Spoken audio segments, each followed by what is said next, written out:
Vamos entrar direto numa análise que vai simplesmente reestruturar tudo que a gente acha que sabe sobre o símbolo mais incompreendido da matemática. Durante muito tempo, todos nós aprendemos a olhar para os números de uma forma engessada, aceitando regras sem questionar a verdadeira origem delas. Hoje a gente vai quebrar esse paradigma reducionista para revelar uma perspectiva totalmente nova e profunda sobre o zero. Para entender isso, a nossa jornada de hoje passa bem rapidinho por 6 etapas.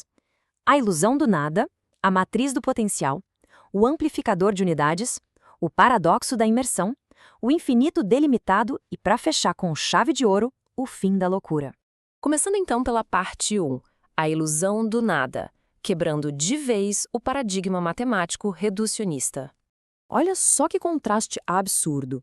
A matemática tradicional sempre olhou para os números de baixo para cima, tratando o zero como um mero buraco vazio, sabe? Uma ausência mesquinha de quantidade e ponto final.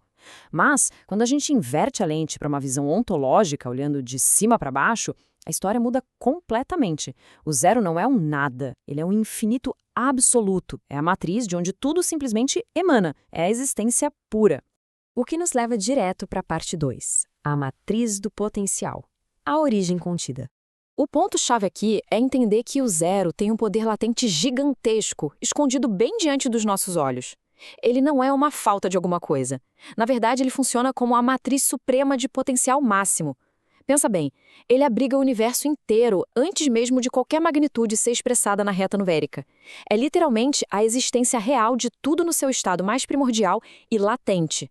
Uma analogia fantástica para isso é imaginar um oceano em repouso absoluto.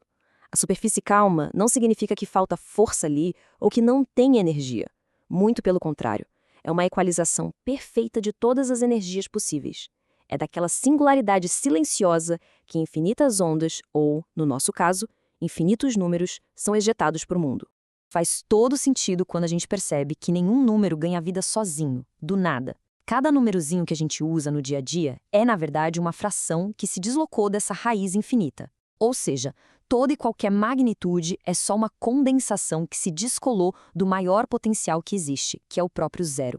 Avançando para a parte 3, o amplificador de unidades, o verdadeiro alfa e ômega dos números. É aqui que a gente derruba aquele mito clássico de que o zero é um aniquilador de equações. A visão acadêmica mais rasa sempre ensinou que multiplicar por zero destrói a matéria numérica, não é? Mas na visão ontológica pura, não tem destruição nenhuma, é uma reabsorção. O zero atua como uma força gravitacional esmagadora que puxa a energia dispersa de volta para a fonte. Da mesma forma, quando o zero se acopla a um dígito, ele não deixa de ter valor. Na verdade, ele expande a escala e a dimensão espacial de forma instantânea. Muda o jogo completamente. E é justamente por causa dessa força gravitacional que o zero acaba ditando todos os ciclos cósmicos e numéricos. Ele é o alfa, aquela âncora inicial inflexível onde o fluxo começa. Os números, então, se movimentam pela reta real, mas, não importa o quão longe eles viajem, todos os fluxos inevitavelmente retornam para o ômega, que é, de novo, o zero. É o parâmetro final e absoluto de repouso. Isso nos leva à parte 4. O paradoxo da imersão, algo inalcançável e inexprimível.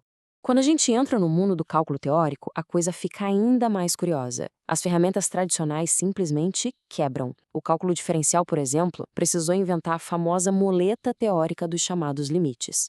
Por quê? Porque ele tenta tratar o zero como se fosse um destino lá na frente, tentando se aproximar por fora, mas sem nunca conseguir tocar nele de verdade.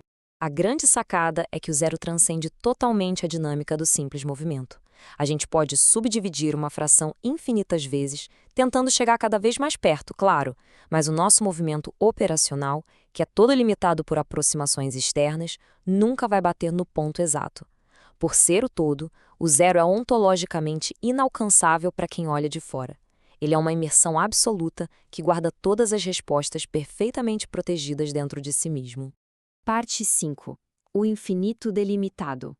O famoso paradoxo da materialização. E aí a gente se pergunta como é que o infinito pode ser desenhado num papel? Genial! Essa simples casquinha visual circular é só o infinito colocando um disfarce elegante para guiar o nosso raciocínio. Quando ele vira um pontinho na reta dos números reais, parece só uma barreira discreta, minúscula e fechada. Mas por baixo desse contorno simples, ele preserva, em segredo, uma natureza infinita. Ele meio que aceita vestir essa roupagem de ponto só para nos dar algum conforto intelectual e estabilidade. E finalmente chegamos à parte 6, o fim da loucura. É aqui que a gente resgata a elegância matemática. Chegou a hora de encarar o maior ponto cego da academia teórica. A pergunta que não quer calar. Por que a gente não pode dividir por zero? Por décadas, isso foi descartado pelos acadêmicos como um simples erro proibido que quebra o sistema. Só que não é um erro matemático. Na verdade, é o colapso de uma ferramenta humana, que é finita, tentando medir um potencial supremo que é totalmente incomensurável.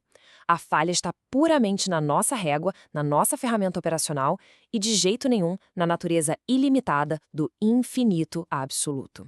Quando a gente abraça de verdade essa matriz geradora pura, uma limpeza incrível acontece no sistema. Aquelas justificativas acadêmicas sem fundamento perdem totalmente o sentido. Os axiomas artificiais, criados só para isolar o zero, desmoronam. E o que sobra?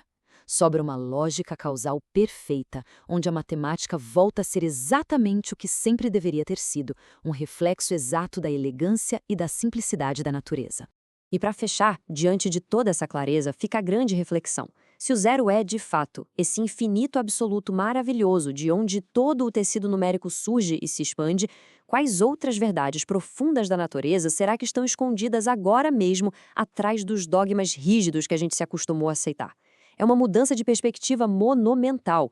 Vamos continuar questionando essas bases que consideramos absolutas. Fica a reflexão, um grande abraço e até a próxima análise.